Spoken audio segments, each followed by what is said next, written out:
Ya!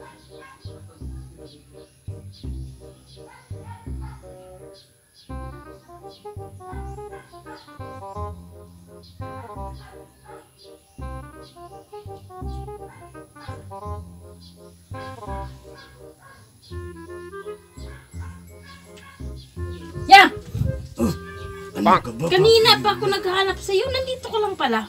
Ba't ang layo ng tingin mo? Iniisip ko kasi yung sinasabi ni Idol Ruben Padilla. O bakit daw?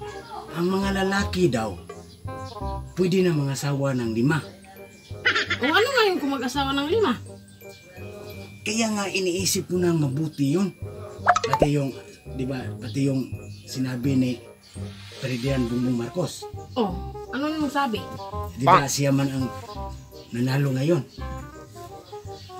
Sabi din niya, pag yung mga bilihin daw, pati yung bigas, mura na. Oo, alam ko, sabi niya.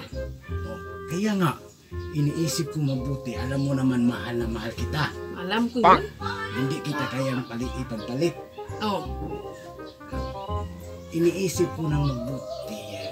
Gusto ko mga asawa ng marami. Mga asawa ng marami? Oh. Kasi kaya ko naman eh.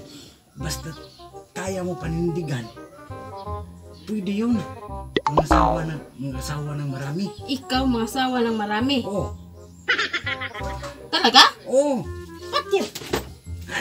Ano yan? Tutulon ko to. Wag, maawa ka. Wag, maawa ka sa junior Para ko. wala ng kaligayahan mangyayari sa buhay mo. Wag, maawa ka naman sa junior ko.